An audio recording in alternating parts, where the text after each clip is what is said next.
105 Raw FM Your Lifestyle ya rekan Raw, masih bersama dengan Una yang menemani ruang dengar rekan Raw FM untuk siang hari ini ya. Baik, kita lanjutkan rekan Raw FM untuk formasi pukul 11 siang ini. Seperti biasa di hari Jumat kita ada talk show bersama dengan Obsesi, yaitu obrolan seputar Sakofa Islami ya rekan Raw. Dan kalau begitu langsung saja kita sapa dulu untuk narasumber kita, ada Uti Dida. Assalamualaikum warahmatullahi wabarakatuh, Uti. Waalaikumsalam warahmatullahi wabarakatuh. Bagaimana kabarnya untuk siang hari ini? Alhamdulillah bi khair, Masya Allah. Masya Allah, luar biasa. Dan untuk tema kita di siang hari ini adalah tujuan ummah dan spesial khusus bulan Rajab ya, Uti ya. Iya, ini sudah beberapa hari di bulan Rajab ya. Iya, benar sekali. Dan mungkin kita boleh langsung ke materi kita untuk siang hari ini. Dipersilakan, Uti Nida. Baik, bismillahirrahmanirrahim. Assalamualaikum warahmatullahi wabarakatuh. Alhamdulillahirabbil alamin, wahdahu wassalatu wassalamu ala asrofil anbiya wal mursalin wa ala alihi wa sahbihi ajma'in. Allahumma shalli ala Muhammad wa ala ali Muhammad. Segala puji bagi Allah, Tuhan semesta alam, yang masih memberikan kita kesehatan sehingga kita bisa merasakan betapa luar biasanya Allah, maha baiknya kepada kita, masih memberikan usia sehingga masih ada banyak waktu untuk bertaubat, untuk meniti jalan taat semata-mata untuk mencari ridho Allah. Mudah-mudahan di sisa waktu yang kita miliki ini pun mampu kita persembahkan amalan terbaik di sisi Allah, dan kelak pun nanti di yaumul akhir Allah perkenankan memberikan ampunannya bagi kita, serta salat dan salam yang berlafazkan Allahumma shalli ala Muhammad wa ala ali Muhammad, di mana Rasulullah sallallahu alaihi wasallam adalah teladan terbaik dalam hidup kita, qudwah yang tiada ganti, kemudian juga sosok manusia yang begitu mencintai umatnya meskipun belum pernah bersua, namun kasih sayang Rasulullah SAW kepada kita tiada terkira, sehingga dakwah yang dilakukan oleh Rasulullah semata-mata adalah untuk menyampaikan Islam kepada umat manusia agar manusia bisa berada di jalan atau di koridor kehidupan yang benar, sebagaimana yang telah yang telah Allah gariskan, yang telah Allah inginkan begitu. Meskipun mungkin kalau kita baca di dalam sejarah begitu besar pengorbanan yang memang sunatullah, perjuangan itu pasti ada pengorbanannya, namun pengorbanan yang dihadapi, yang harus dikeluarkan oleh Rasulullah, Masya Allah sekali gitu ya. Dan memang kita sebagai umatnya Rasulullah ketika ingin meniti jalan yang sama yang dilalui oleh Rasulullah, pastilah mungkin hal-hal tersebut juga pasti akan kita lalui. Dan tidak ada pilihan kecuali hanya mengikut apa yang telah dicontohkan oleh Rasul. Yang namanya cinta kepada Rasulullah maka tiadalah mungkin hanya di lisan, tetapi yang namanya cinta kepada Rasul berarti dalam perbuatan dan juga dalam asa yang kita miliki. Kita buat peta kehidupannya sesuai dengan apa yang telah Rasulullah contohkan. Allahumma shalli ala Muhammad wa ala ali Muhammad. Sebenarnya ini kita angkat topik ya, tujuan ummah. Ini pas merumuskan judulnya pengen nangis gitu ya. Kenapa? Sudah lebih dari 100 hari tragedi genosida yang terjadi di Gaza, kemudian juga meluas hingga ke Yaman, tapi di sisi lain masih ada juga genosida yang dihadapi oleh saudara-saudara kita di Idlib, Suriah, ditambah lagi dengan genosida yang dilakukan oleh Buddhis ya, yang ada di Arakan, yang menjadi korbannya adalah Muslim Rohingya. Kemudian bagaimana kondisi Muslim yang ada di Uighur, suku Xinjiang Cina, yang juga merupakan korban dari genosid. Kemudian juga yang ada di Patani, selatan Thailand, yang mereka juga adalah Muslim begitu ya, yang notabene semuanya itu diusir dari tempat tinggalnya dengan alasan apa? Bahwa mereka tidak diakui sebagai tidak diakui sebagai warga negara gitu ya. Tapi kalau kita memang mau jujur, di sisi lain di Eropa juga sama. Andalusia yang dulu adalah bagian dari wilayah Islam yang sekarang sudah berubah menjadi Spanyol. Kenapa saat ini tidak mayoritas Muslim di sana? Karena juga dilakukan tindakan genosida oleh penguasanya pada waktu itu. Sehingga kalau kita lihat ya, ada satu hal yang sebenarnya mungkin terputus rantai sejarahnya kepada kita dan harus kita bahas. Dan ini sangat erat kaitannya dengan bulan Rajab begitu. Sampai ada di akunnya Gen Saladin ya, itu disebutkan gini, jangan sampai Gaza itu adalah Andalusia yang kedua gitu ya. Nauzubillah. Tapi kan kita memang melihat bagaimana keinginan kaum muslimin untuk mempersatukan, untuk memberikan kontribusinya atas kemerdekaan Palestina begitu ya, untuk menyelamatkan Palestina dari kekejian dan kekejaman yang dilakukan oleh Zionis dan sekutunya ya. Kalau mau kita garis bawahi dengan tinta yang sangat tebal, siapa sekutunya yang paling menguntungkan bagi Zionis, yaitu adalah Amerika begitu loh. Maka seharusnya kita juga mampu menatap siapa sebenarnya pelaku genosida ini gitu ya. Karena ada juga istilah yang mengatakan begini, Amerika itu adalah Israel besar, Israel adalah Amerika kecil. Jadi keduanya sebenarnya sama-sama aja gitu loh. Hanya saja kan kita tidak boleh melihat hanya di satu sisi. Kita coba melihat bagaimana mereka berkomplot gitu ya untuk menghancurkan, melakukan penjarahan dan penjajahan di negeri-negeri muslim. Itu yang harus kita pahami sebagai seorang pemuda muslim. Nah, jadi ini topiknya to be one ummah. Kenapa to be one ummah? Kata Rasulullah SAW, kaum muslimin itu ibarat satu tubuh. Nah, kalau yang namanya satu tubuh, ada bagian tubuh yang merasa sakit, maka bagian tubuh yang lainnya itu akan ikut juga merasakan sakit. Kita semua nih yang dengar agenda kita hari ini, kalau dibilang pernah sakit gigi, mungkin ada yang tidak pernah sakit gigi gitu ya, tapi pernah demam, pernah flu gitu, kemudian juga pernah itulah mungkin penyakit yang paling sering lah melanda seseorang gitu ya, demam. Ketika badannya demam, kita tuh kasih reaksi, ini sebenarnya demamnya karena apa? Oh, kemarin main hujan gitu ya. Meskipun kalau kita bicara tentang hadisnya ya hujan itu juga sebagai obat gitu, tapi kan ada beberapa kondisi mungkin tubuh seseorang tidak kuat. Atau kemudian flu, yang bermasalah itu hidungnya loh ya gitu, tapi kemudian badannya semua ikut bereaksi. Atau pernah kena duri ikan gitu ya, keselak gitu ya. Nah, itu juga yang kena itu adalah tenggorokannya gitu loh, atau bagian mulutnya, tapi kemudian tangannya ikut bereaksi, matanya ikut bereaksi gitu ya. Kenapa? Karena satu tubuh. Kemudian pernah tertusuk duri di bagian kaki atau di bagian tangan, yang terkena durinya itu hanyalah bagian kaki atau bagian tangan tadi, tapi semua badannya ikut bereaksi, otaknya memberikan perintah. Itu namanya satu tubuh. Jadi ketika ada satu bagian tubuh kaum muslimin yang terluka, harusnya yang lainnya juga ikut merasakan gitu ya. Nah, ini kalau tidak salah di minggu kemarin sudah dibahas tentang Rohingya. Jadi mudah-mudahan sudah sangat clear ya, memahami bagaimana pandangan kita sebenarnya terhadap muslim Gaza dengan muslim Rohingya, dengan muslim Idlib yang ada di Suriah, dan muslim yang ada di Yaman dan wilayah-wilayah lain.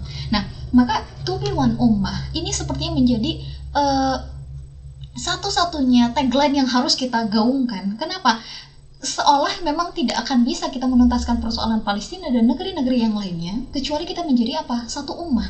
Padahal kata Rasulullah SAW, memang kaum muslimin itu tidak boleh bercerai-berai gitu ya, tidak boleh terpecah belah.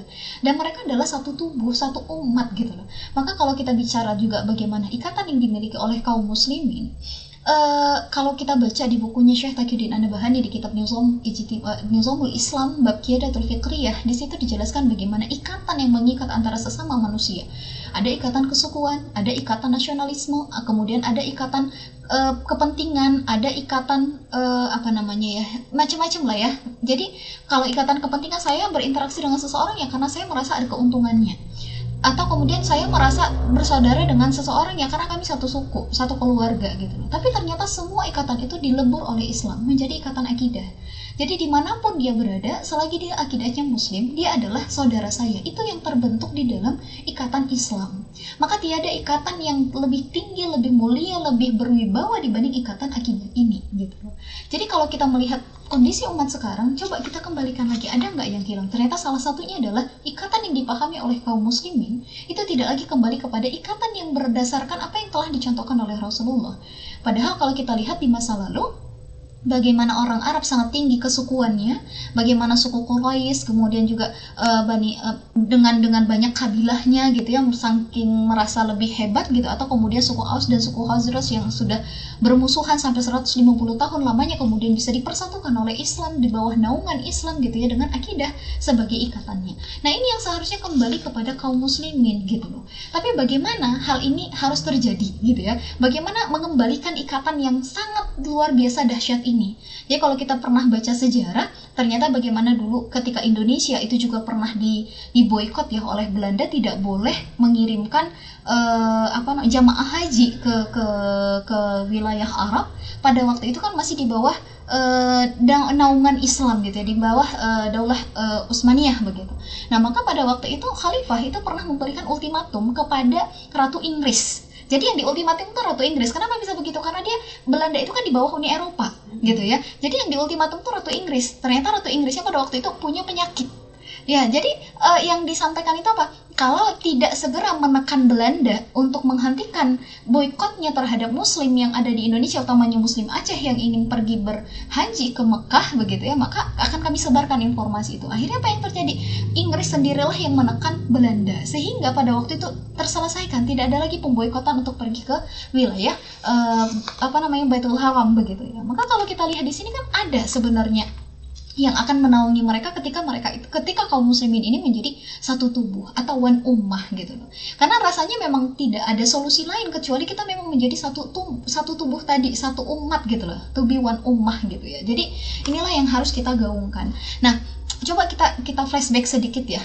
Kebetulan bulan ini adalah bulan Rajab dan bukan hanya sekedar ada satu atau dua momen penting, tetapi ada sampai sekitaran 12 momen yang kami coba rangkum yang memang ini ada di bulan Rajab. Yang pertama memang tentang Isra dan Mi'rajnya Rasulullah SAW, kemudian ditetapkannya untuk sholat 5 waktu, kemudian juga hijrahnya kaum muslimin pertama ke Habsyi, kemudian pertemuan dengan kaum Ansor yang pertama yang dilakukan oleh Rasulullah, sampai nanti ada momen di mana di bulan Rajab ini ternyata dihapuskannya daulah khilafah Islamiyah oleh antek-antek Inggris gitu loh.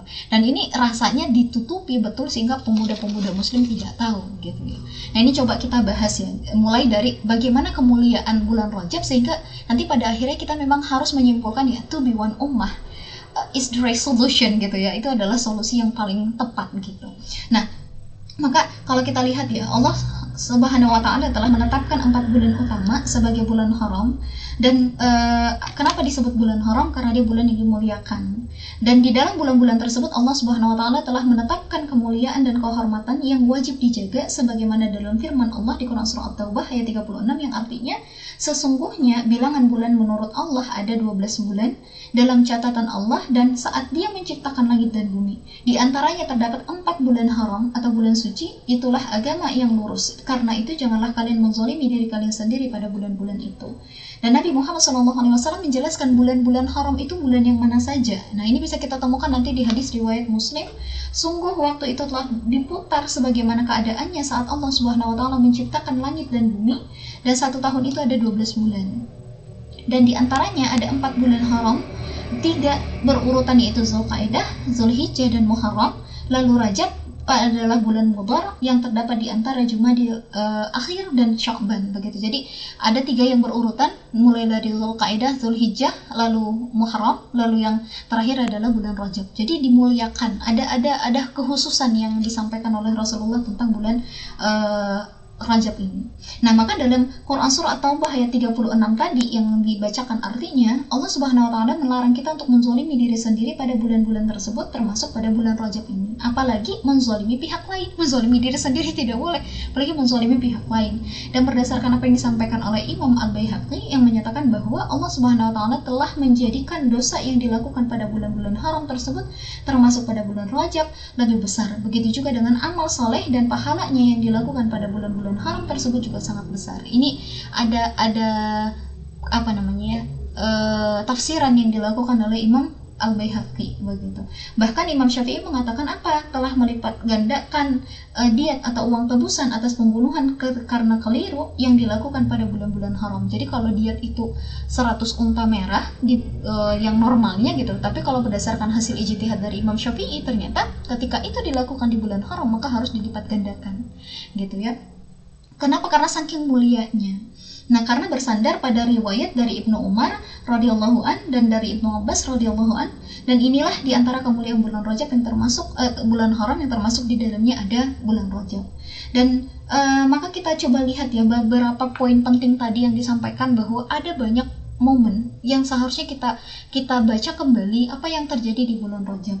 Jadi peristiwa penting pada bulan Rajab, atas izin Allah gitu ya, banyak sekali kemuliaan bagi kaum muslimin yang terrealisasi dalam bulan Rajab. Yang pertama, di bulan Rajab misalnya menjadi momen hijrah kaum muslimin yang pertama ke Habasyah pada tahun kelima kenabian. Jadi belum tegak Islam di Madinah ya, tapi ketika itu Rasulullah menyampaikan Islam di Mekah, kemudian begitu banyaknya pertentangan sehingga Rasulullah menyuruh para sahabat yang mampu untuk berhijrah ke Habasyah yang dipimpin oleh Raja Najasyi. Nah, ini yang lagi viral nih sekarang, ketika Afrika Selatan mengajukan tuntutan di pengadilan internasional gitu ya, meskipun banyak yang mengatakan ini apa sekarang lembaga yang paling tidak berkualitas apa lembaga yang paling tidak berfungsi gitu ya, lembaga yang paling tidak ya berfungsi lah mungkin bahasanya ya, PBB gitu, hanya sekedar diam dengan kondisi Palestina, bahkan sekedar menunggu apa yang akan menjadi solusi lanjutannya begitu. Nah, maka yang dikatakan yang terjadi saat ini, Afrika Selatan itu berani untuk menantang gitu ya, untuk mengajukan di pengadilan internasional menuntut Israel atas genosida yang dia lakukan, sehingga banyak tulisan yang menyatakan seperti ini. Sepertinya ini adalah Raja Najasyi yang kedua, karena memang Habasyah itu nanti kita lihat dia berada di wilayah Afrika gitu ya. Ternyata memang kebiasaannya seperti itu gitu loh. Jadi Raja Najasyi itu kan dulu adalah seorang Nasrani, namun terkenal dengan kebaikan yang dia lakukan gitu ya. Dia mau memberikan perlindungan sehingga kaum muslimin ada yang banyak berhijrah ke sana, hingga akhirnya Raja Najasyi juga masuk ke dalam Islam gitu. Dan ini momennya di bulan Rajab pada tahun ke-5 Hijriah. Jadi hijrah pertamanya kaum muslimin sebelum ke Madinah itu adalah ke wilayah Habsyi, dan itu di bulan Rajab. Nah, kemudian apalagi di momen penting di bulan Rajab ini adalah pada bulan Rajab Allah Subhanahu wa taala mengisra dan mi'rajkan Rasulullah SAW pada tahun 10 kenabian. Jadi sebelum tegaknya Islam di Madinah, sebelum tegaknya khilafah di Madinah. Dan dalam peristiwa Isra dan Mi'raj itu tidak hanya menerima titah kewajiban salat yang kita diwajibkan untuk 5 kali salat sehari semalam, dan namun Rasulullah SAW juga dikukuhkan sebagai pemimpin bagi seluruh umat manusia, dan saat itu beliau dititahkan menjadi imam para nabi dan para rasul terdahulu di Baitul Maqdis. Jadi ini yang menjadi momen yang dikabarkan kepada kita gitu. Jadi sudah ada 3 momen gitu. Momen yang pertama tentang hijrah tadi, kemudian yang kedua tentang kewajiban untuk melaksanakan salat 5 waktu, kemudian yang ketiga adalah bagaimana Rasulullah di Isra dan Mi'rajkan oleh Allah mulai dari hingga ke Baitul Maqdis gitu ya, dan dititahkan menjadi pemimpinnya para nabi dan rasul. Nah, maka atas kehendak Allah, bulan Rajab pun menjadi momen pertemuan pertama kali Nabi Muhammad SAW dengan kaum Ansar yang mempunyai kemuliaan, dan melalui tangan mereka lah negara Islam pertama tegak di Madinah, dan sejak itu seluruh hukum syariat pun bisa diterapkan secara total. Dengan itu kesucian darah, harta dan jiwa pun bisa terjaga. Ini nanti bisa kita lihat di banyak kitab yang dituliskan oleh para ulama gitu. Jadi ketika Rasulullah bertemu dengan orang-orang Ansar, jadi kan ada Baiat Aqabah pertama, Baiat Aqabah kedua begitu ya. Dan itu momen pertama kali Rasulullah bertemu dengan orang-orang Ansar adalah di momen Rajab begitu. Nah, lalu kemudian kita lihat lagi bagaimana bulan Rajab yang telah dijanjikan oleh Allah sebagai momen istimewa peralihan kiblatnya kaum muslimin dari Masjidil Aqsa ke Masjidil Haram. Nanti kalau kita lihat di juz 2 ya, ketika Allah menyuruh untuk baru mengubah kiblat gitu ya, yang sebelumnya ke Baitul Maqdis. Tapi kalau kita lihat itu memang senantiasa Rasulullah meminta agar dialihkan ke Baitul Haram gitu, ke Masjidil Haram.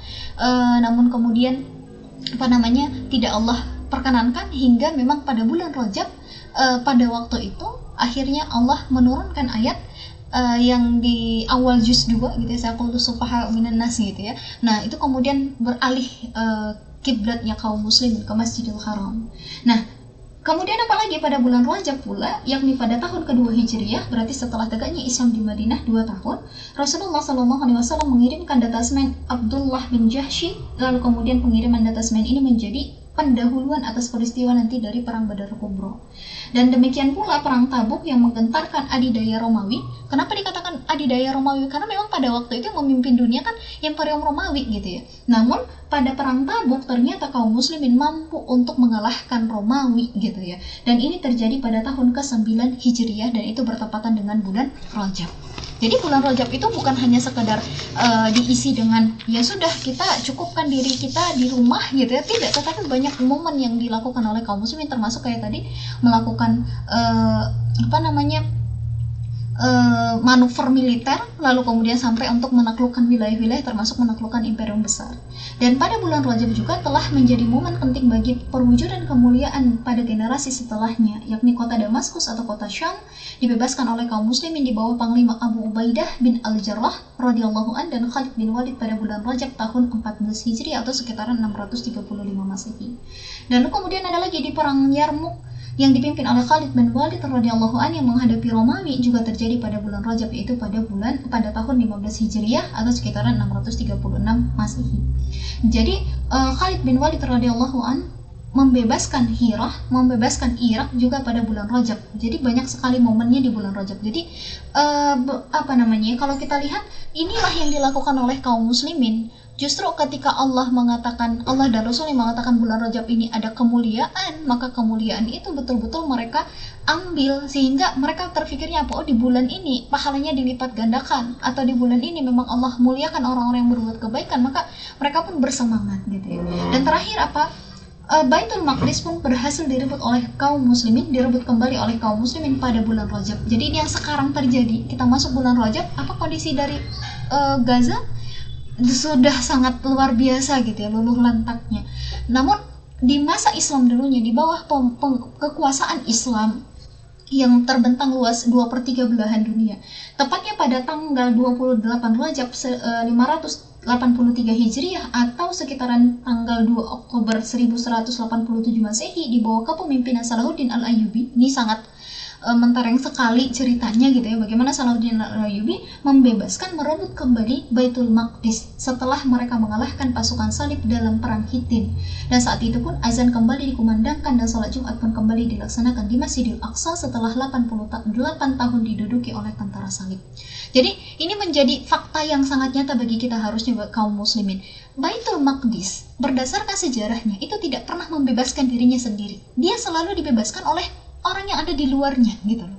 Jadi bagaimana Umar bin Khattab pada waktu itu juga di masa kekhalifahan Umar itu membebaskan Baitul Maqdis, lalu kemudian ada masa-masa sesudahnya hingga sampai di masa Khalifah Salahuddin Al-Ayyubi itu juga membebaskannya. Tapi kan posisinya itu dibebaskan dari luar gitu, karena memang sunatullahnya seperti itu kalau kita bicara sejarah. Berarti kondisi sekarang ya kita juga tidak bisa berharap ya semangat Hamas gitu ya, nggak bisa. Tapi bagaimana kaum muslimin itu juga harus bisa mempersembahkan hal yang sama sebagaimana yang dipersembahkan oleh Salahuddin Al-Ayyubi. Tapi jangan salah, Salahuddin Al-Ayyubi hidup di masa pemerintahan Islam gitu, hidup dalam negeri yang dinaungi oleh aturan Islam gitu, yang itu terbentang 2/3 belahan dunia. Jadi tidak terpecah belah kaum muslimin yang pemimpinnya satu. Nah, ada satu momen, kalau tadi kita lihat kemenangan-kemenangan, namun ada juga satu momen yang sangat memilukan bagi kaum muslimin di bulan Rajab, yakni apa? Khilafah Islam yang runtuh. Selain banyak menorehkan sejarah kegemilangan umat Islam, pada bulan Rajab juga terjadi awal petaka bagi kaum muslimin di seluruh penjuru dunia, yakni pada tanggal 28 Rajab 1342 Hijriah atau tepatnya pada tanggal 3 Maret 1924, di mana kekhilafahan Islam Turki Utsmani dibubarkan oleh Mustafa Kemal Atatürk laknatullah. Jadi pada tanggal 28 Rajab atau 3 Maret 1924 disitulah diruntuhkan gitu ya. Nanti boleh kita kembali lagi melihat kenapa perang dunianya berakhir setelah ada keruntuhan ini gitu ya. Jadi kita coba lihat sebenarnya tujuan dari perang dunia itu apa tujuan akhirnya gitu ya.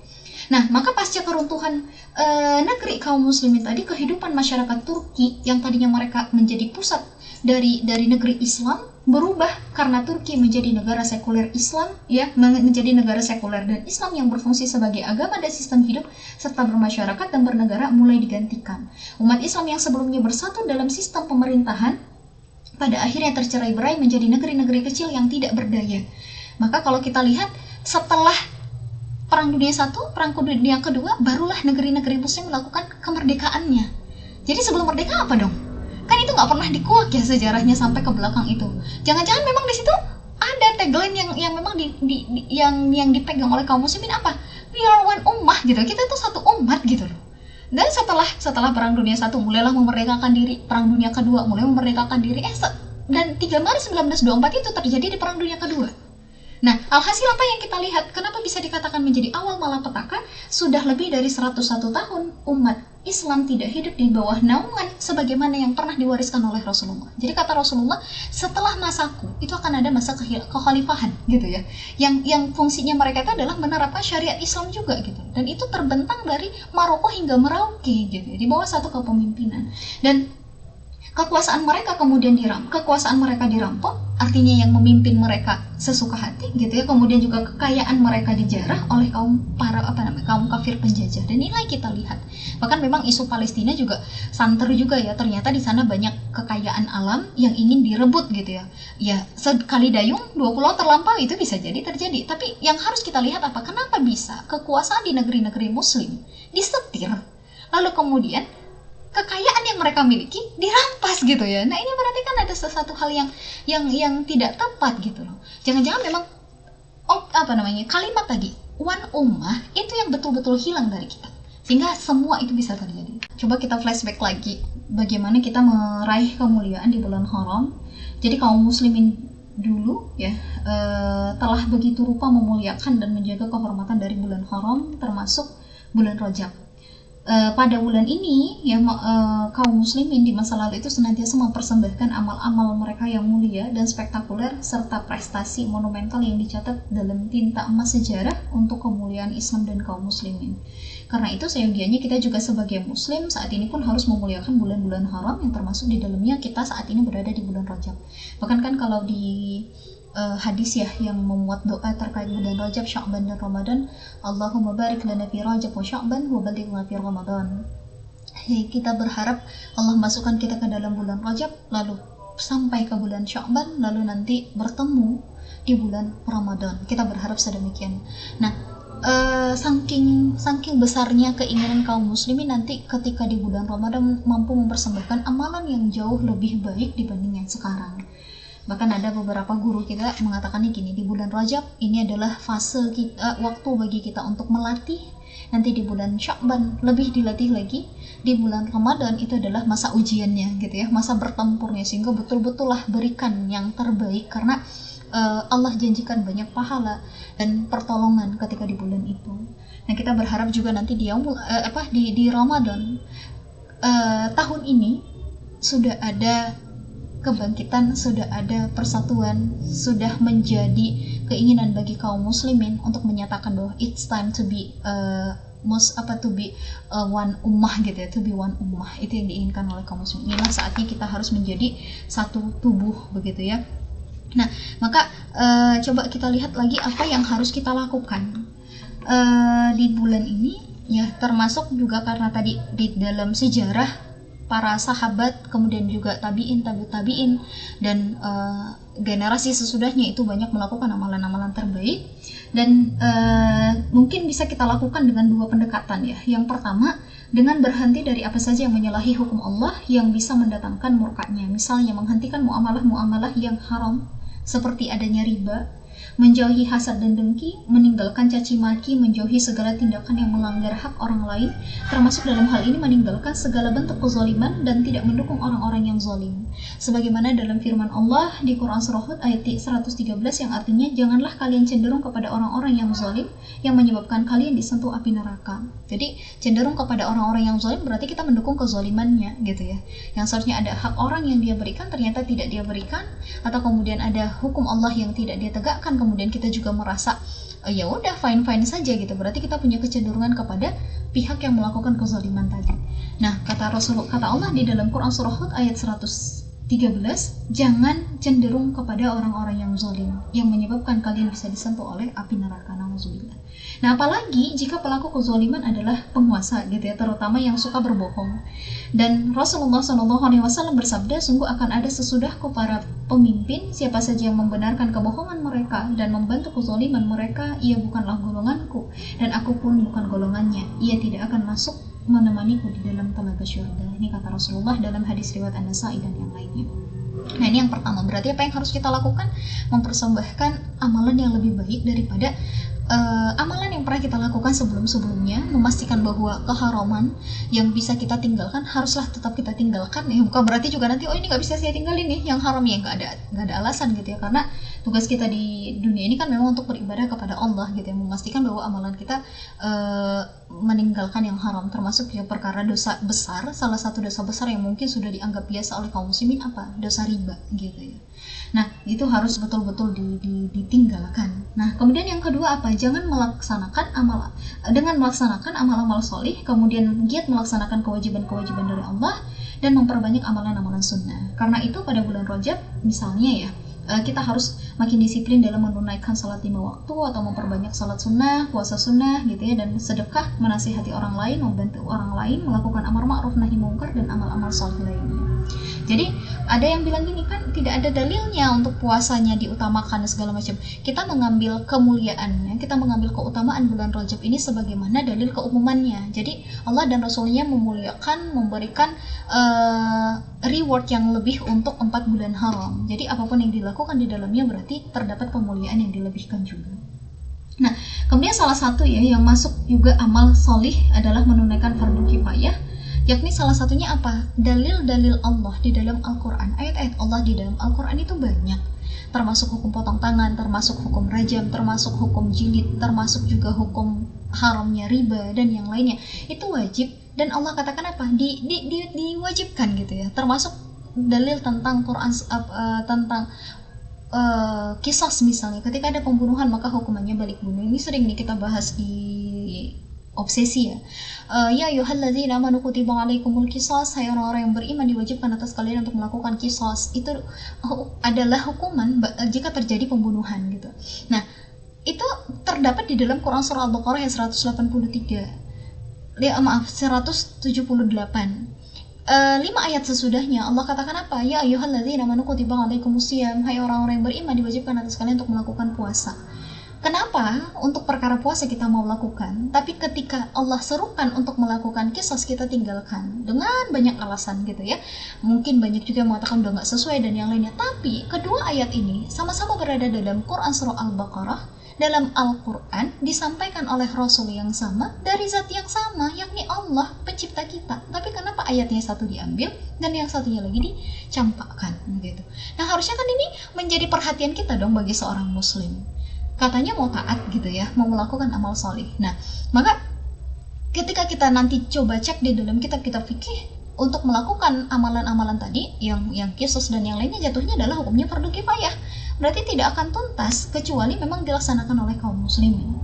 Nah, lalu bagaimana menerapkan ya syariat itu secara kafah dalam seluruh aspek kehidupan? Karena bagi seorang muslim harus bercita-cita untuk ini, tersebab konsekuensi dari iman itu adalah taat. Jadi Allah menuntut kita taatnya adalah taatnya yang 100% gitu ya. Yang Allah katakan apa? Udkhulu fis-silmi kafah. Masuk Islam itu secara kafah, secara keseluruhan. Yang namanya secara keseluruhan berarti nggak ada yang ditinggalkan. Berarti kalau Allah suruh pakai Al-Quran, berarti nggak ada dong ayat Al-Quran yang ditinggalkan. Bahkan kemarin tuh sempat ngobrol sama teman, ketika kita baca Quran surah Al-Baqarah, itu adalah kitab yang la raiba fih, tidak ada keraguan padanya. Yang namanya tidak ragu itu kan betul-betul yakin ya deh. Ini kalau betul-betul yakin berarti nggak ada yang ditinggalin dong harusnya kan, dari isi kitabnya kan, dari isi Qur'annya gitu loh. Tapi persoalannya kok malah banyak yang ditinggalin dengan alasan apa? Sudah tidak relevan, tidak sesuai, bisa diganti dan yang lainnya. Padahal contoh hukum potong tangan, Rasulullah tidak pernah mengganti hukum itu. Ketika ada seorang sahabat dulunya yang saudarinya melakukan perzinahan, lalu kemudian harus dilakukan hukum bagi si saudarinya ini, kemudian dia datang kepada Rasulullah.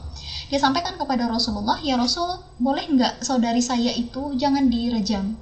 Saya akan ganti dengan dinar sekian ribu gitu ya. Itu banyak. Karena 1 dinar saja itu setara dengan 4,25 gram emas, berarti kurang lebih sekitaran 4 juta satu kepingnya. Berarti kalau 1000 dinar, nah coba kalikan sendirinya gitu, banyak lah. Nah, jadi dia minta itu, dia tawarkan kepada Rasulullah. Maka apa kata Rasulullah? Andaikan Fatimah binti Muhammad yang mencuri, maka aku sendiri akan memotong tangannya. Jadi ketika kaum muslimin menganggap ayat-ayat Allah itu sudah tidak relevan dan yang lainnya, coba kita lihat dengan kondisi sekarang. Kenapa justru malah semakin sembraut, semakin rusak gitu ya, makin tahun makin nambah masalah gitu ya. Ini mungkin ya kita baru buka sosial media, udah muncul info kemarin ditemukan mayat di Depok di kosan pacarnya dan yang lain. Itu banyak sekali fakta-fakta seperti itu. Mau sampai kapan gitu ya? Jangan-jangan memang ini adalah teguran dari Allah yang Allah katakan apa? Afahumul jahiliyati yabghun wa man ahsanu minallahi hukman liqaumin yuqinun. Apakah hukum jahiliyah yang kalian kehendaki, dan hukum siapa yang lebih baik daripada hukum Allah jika kalian orang-orang yang meyakini gitu. Nah, maka ini yang harus kita pahami, hukumnya fardu kifayah untuk melakukan itu, dan tidaklah mungkin itu terjadi dalam bingkai negeri yang berasaskan kebebasan sebagaimana yang digaungkan oleh demokrasi. Justru ketika kita mau menerapkan itu, nanti kan akan ada yang ngomong gini, hukum potong tangan melanggar HAM, pakai hukum qisas, ngeri, pakai hukum rajam untuk pezina, kan orang juga punya rasa sayang gitu ya, akhirnya akan dibenturkan gitu loh. Dan memang secara faktanya syariat itu hanya bisa diterapkan secara kafah dalam bingkai negeri yang betul-betul mengadopsi Islam, dan itu pernah ada di masa Rasulullah, kemudian diikuti oleh masa kekhilafahan sesudahnya gitu. Nah, ini perlu mungkin dijelaskan sedikit ya bagaimana dalilnya. Salah satunya ya Imam Al-Hafiz Abu Zakaria An-Nawawi Asy-Syafi'i berkata bahwa umat Islam wajib memiliki seorang imam, atau nanti ada istilahnya dengan khalifah atau dengan imamah atau imarah begitu ya, atau kemudian amirul mukminin, yang menegakkan agama, menolong sunnah, memberikan hak kepada orang yang terzalimi, menunaikan hak dan menempatkan hal tersebut pada tempatnya. Dan saya mengatakan bahwa menegakkan imamah atau khalifah adalah fardu kifayah. Ini menurut Imam Al-Hafiz Az-Zakaria An-Nawawi Asy-Syafi'i. Nah, maka pelaksanaan kewajiban merupakan fardu kifayah, dan itu dijelaskan oleh Imam Abu Ishaq As-Satibi dalam kitabnya Al-Muwafaqat, dan beliau mengatakan bahwa karena itu siapa saja yang mampu atas wilayah atau kekuasaan, ia dituntut untuk menegakkan kekuasaan itu. Siapa saja yang tidak mampu atas kekuasaan tersebut, ia dituntut dengan perkara lain, yakni dengan mengangkat orang yang mampu memaksa dia untuk menegakkan kekuasaan tersebut. Jadi orang yang mampu dituntut untuk melaksanakan fardu itu, sementara orang yang tidak mampu dituntut untuk mengadakan orangnya. Artinya gini, kita kan Allah wajibkan tuh tadi hukum-hukumnya, tapi kan kita nggak mungkin bisa melakukannya.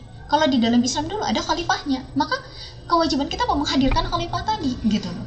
Nah, maka bagaimana menghadirkan khalifah itu, ya berarti kan negerinya harus diadakan gitu. Maka alhasil hendaknya kita tidak mengabaikan kemuliaan bulan-bulan haram atau bulan suci ini, termasuk bulan Rajab, dan hendaknya kita juga menjauhi larangan Allah Subhanahu wa taala, termasuk di dalamnya adalah menghalang-halangi atau mempersekusi orang-orang yang menyerukan jalan yang lurus gitu ya, menyeru pada jalan kebenaran Islam. Dan hendaknya pada bulan Rajab ini pun menjadi momen bagi kita untuk mengukuhkan tekad, menggelorakan semangat, dan berpartisipasi semaksimal mungkin untuk mewujudkan kembali bagaimana agar syariat Allah itu, agar Al-Quran itu bisa diterapkan secara kafah atau sempurna. Dan itulah wujud hakiki ketakwaan kita kepada Allah, dan ketakwaan seperti inilah yang bakal mewujudkan aneka keberkahan dari langit dan bumi, dan insya Allah ini telah Allah janjikan gitu ya. Nah, kalau kita mau bicara tentang sejarah Islam ya, jadi di masa lalu kalau kita melihat bagaimana wilayah Islam itu, fase manusia itu kan ada 5, mulai dari fase kenabian, kemudian masa kata Rasulullah takun dan nubuwwatu fikum masyaallahu an takun summa yarfa'uha idza syaa yarfa'ha, akan ada masa kenabian, dan ini akan tetap ada jika Allah berkehendak untuk mengadakannya, dan Allah akan mengangkatnya jika Allah berkehendak untuk mengangkatnya. Kemudian summa takunu khilafatan ala minhajin nubuwah fatakunu masyaallahu an takun summa yarfa'uha idza syaa yarfa'ha. Kemudian akan ada sistem kehilafahan yang mengikuti metode kenabian, dan dia akan tetap ada jika Allah berkehendak untuk mengadakannya, dan dia akan diangkat oleh Allah jika Allah berkehendak untuk mengangkatnya. Kemudian kata Rasulullah apalagi fase setelah itu, summa takunu mulkan 'adan fatakunu masyaallahu an takun summa yarfa'uha idza syaa yarfa'ha. Kemudian akan ada sistem penguasa, sistem pemerintahan yang sangat diktator, dan dia akan tetap ada jika Allah berkehendak untuk mengadakannya, dan Allah akan mengangkatnya jika Allah berkehendak untuk mengangkatnya. Summa takunu mulkan jabariyatan. Kemudian akan ada sistem pemerintahan yang menggigit gitu ya, sistem kekuasaan yang menggigit, dan dia akan tetap ada jika Allah berkehendak untuk mengadakannya, dan Allah akan mengangkatnya jika Allah berkehendak untuk mengangkat fase itu. Kemudian yang terakhir kata Rasulullah, summa takunu khilafatan ala minhajin nubuwah summa sakata. Kemudian akan ada sistem kekhilafan yang mengikuti metode kenabian. Berarti penyebutannya sama, fase yang kedua dengan fase yang kelima. Kemudian summa sakata, kemudian Rasulullah diam. Jadi itulah fase yang ada di dalam kehidupan manusia. Maka kalau kita lihat peradaban Islam tadi secara resmi dihapus pada tanggal 3 Maret 1924 atau sekitar 101, ini 24 ya, berarti 100 tahun silam. Nah, hilangnya sistem peradaban Islam tadi, itu yang sering kita dengar dengan istilah khilafah, berarti hilanglah sebuah sistem peradaban Islam yang menyatukan dunia Islam di bawah satu kepemimpinan yang berlandaskan dengan syariat Islam. Dan hilangnya sistem tersebut berarti hilang juga negerinya, dan menurut Yusuf Qaradawi, yaitu berarti hilanglah Islamnya. Jadi karena hilang negerinya, hilang Islam itu tidak terlihat. Jadi Islam itu terlihat kalau syariatnya diterapkan. Syariat ini diterapkan kalau negerinya tadi paham gitu ya. Negeri tadi adalah negeri yang bertakwa gitu, yang sering kita sebut dengan istilah khilafah Islamiyah gitu. Nah, ketika negerinya ini hilang, maka syariatnya hilang, maka keeksistensi Islam juga akan hilang. Jadi nggak akan terasa kemuliaannya, nggak akan terasa apa yang Allah janjikan bahwa Islam itu adalah rahmatan lil alamin dan yang lainnya. Nah, sebagaimana kita ketahui bahwa para sejarawan telah membagi sejarah Islam, sejarah khilafah Islam itu dalam 4 masa. Pertama, Khulafaur Rasyidin mulai dari tahun 632 sampai 661 Masehi. Ini nanti kita lihat ada masa Umar bin Khattab, Abu Bakar Siddiq, kemudian Umar, lalu dilanjut dengan Utsman bin Affan, lalu yang terakhir ada Ali bin Abi Thalib. Kemudian setelah itu ada masa khilafah Bani Umayyah mulai dari tahun 661 sampai 750 Masehi. Kemudian ada masa khilafah Bani Abbasiyah yang itu mulai dari tahun 750 sampai 1517 Masehi. Dan yang terakhir ada masa khilafah Utsmaniyah yang itu ibu kota terakhirnya itu ada di Turki gitu ya, di Istanbul, yang itu tegaknya di tahun 1517 sampai 1924 Masehi. Jadi berdasarkan sejarawan saja itu ada gitu ya. Mungkin kita memang tidak terpikir untuk membacanya, bahkan tidak disuruh untuk membacanya, tidak disuruh untuk mengkajinya gitu.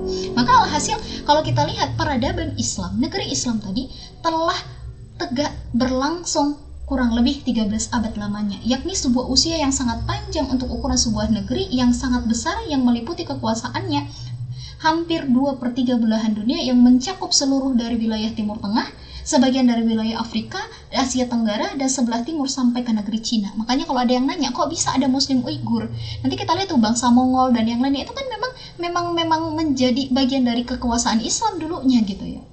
Nah, kemudian di sebelah barat sampai ke Andalusia, Spanyol, yang kalau sekarang ya Spanyol itu tidak muslim karena memang banyak genosida yang dilakukan di masa lalu dengan April Mop yang mereka peringati gitu ya. Jadi ada tipu daya sehingga kaum muslimin tidak lagi bisa di sana. Bahkan sekarang ya informasi yang didapat adalah kalau memang mau menjadi warga negara Spanyol, Anda boleh menjadi warga negara Spanyol tapi pilih salah satu di antara agama yang tertera, tapi agama yang tertera itu tidak ada Islam.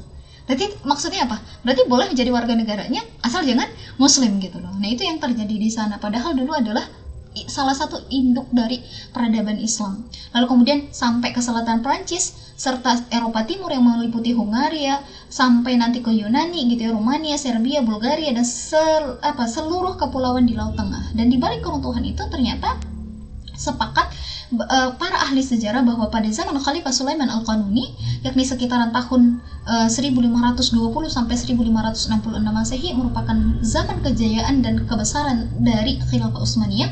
Dan pada masa ini Khilafah Utsmaniyah itu telah jauh meninggalkan negeri-negeri Eropa di bidang militer, sains, dan politik. Meskipun gini ya, kita pada masa itu betul-betul puncaknya. Tapi nanti orang Barat mereka bilang apa itu adalah masa Renaissance, masa kegelapan. Ini kegelapan bagi Barat karena betul-betul tidak mengerti dan mereka harus belajar ke negeri kaum muslimin dulu, ke kekhilafahan dulu, baru mereka paham ilmunya gitu ya. Namun sayangnya setelah masa dari Khalifah Sulaiman Al-Qanuni meninggal dunia, khilafah kemudian mengalami kemerosotan secara terus-menerus dan secara internal ada 2 faktor yang menyebabkan kemundurannya. Yakni yang pertama, buruknya pemahaman umat Islam tentang Islam itu sendiri. Karena kegagalan, kenapa bisa buruk? Ya, nanti kita coba lihat karena kesalahan dalam menerapkan, karena kesalahan mereka dalam memahami Islam. Jadi yang pertama, karena buruknya pemahaman kaum muslimin terhadap Islam. Mereka nggak ngerti. Kok bisa nggak ngerti? Karena ada nanti asal muasalnya adalah dijauhkannya kaum muslimin dari bahasa Arab. Nah, ini yang menjadi akar salah satu persoalannya, dijauhkannya dari bahasa Arab. Sehingga kalau kita tidak memahami bahasa Arab, otomatis kan kita nggak akan ngerti aturannya gitu ya. Kita nggak akan ngerti as-sunnah dan Al-Qur'annya, padahal itu petunjuknya. Ketika tidak mengerti Al-Qur'an dan as-sunnahnya, otomatis pemahaman kaum muslimin terhadap Islam itu akan buruk. Nah, muncul faktor yang kedua setelah pemahaman kaum muslimin yang buruk tentang Islam. Apa yang menyebabkan kemunduran dari peradaban Islam yang dulu pernah memimpin dunia sampai 2/3 belahan dunia luasnya adalah kesalahan dalam menerapkan Islam. Dan pada masa ini misalnya terjadi banyak penyimpangan gitu ya, yang justru tidak tersentuh oleh undang-undang. Bahkan akibatnya setelah berakhirnya kekuasaan Sulaiman Al-Qanuni yang diangkat menjadi khalifah, justru orang-orang yang tidak mempunyai kelayakan atau lemah gitu ya. Kemudian nanti kita lihat di luar negeri sejak penaklukan Konstantinopel pada abad ke-15 itu juga mulai ada rongrongan dan yang lainnya. Tapi memang akar permasalahan yang paling utama kenapa bisa negeri Islam itu runtuh, karena kaum muslimin Barat itu kan melihat gini, kalau kaum muslimin disuruh berperang itu mereka nggak akan sanggup untuk melawannya. Faktanya Gaza saja itu bukan negara loh yang menyerang, tapi komunitas masyarakat gitu ya, kelompok masyarakat yang disebut dengan Hamas gitu loh. Itu aja udah kalang kabut Israelnya gitu, belum negerinya. Jadi sejarah itu membuktikan ketika kaum muslimin diajak berperang atau diperangi oleh para penjajah itu kalah. Ya konkretnya saja lah Indonesia gitu ya. Apa namanya ya, meskipun mungkin ada yang mengatakan gini, kan tidak semua pejuang itu adalah muslim, iya, tapi bisa kita pastikan semua penjajah itu bukan muslim. Itu yang harus kita garis bawahi gitu. Nah, maka kita lihat ternyata mereka nggak akan bisa untuk menghantam kaum muslimin ketika diajak berperang. Maka yang dibuat itu apa? Ghazwul Fikr, perang pemikiran. Nah, untuk menyukseskan perang pemikiran ini, mulailah jauhkan kaum muslimin dari bahasa Arab. Karena itu kunci utamanya. Ketika mereka sudah dijauhkan dari pemahaman tentang bahasa Arab, kalaupun agamanya dibejek-bejek gitu ya, diubah-ubah, ya mereka sendiri juga tidak akan mengerti gitu loh. Jadi ini yang menjadi asal muasalnya gitu. Tapi kalau kita bicara tentang to be one ummah, sudahlah saatnya bagi kaum muslimin kita kembali kepada konsep kehidupan bernegara yang telah dicontohkan oleh Rasulullah SAW dan para sahabat sesudahnya. Bukankah kita terpikir bahwa kehidupan itu bukan hanya di dunia ini, tapi juga akan ada di yaumul akhir nanti. Nah, ketika kita yakin akan ada hisab dari Allah, maka bagaimana kita mempertanggungjawabkan kondisi kita sekarang? Dan Islam itu ditegakkan karena dia memang kewajiban atas kita sebagai seorang muslim. Kemudian juga yang kedua, dunia butuh Islam karena porak-porandanya sudah sangat luar biasa, dan kita yakin sebagai seorang muslim apa yang Allah turunkan itu mampu menuntaskan semua persoalan. Kenapa? Karena Allah janjikan bahwa Islam itu sebagai rahmatan lil alamin. Jadi to be one ummah is the final solution gitu ya, adalah solusi final. Yang mungkin ini wallahu alam, insyaallah kita lanjutkan di kesempatan berikutnya.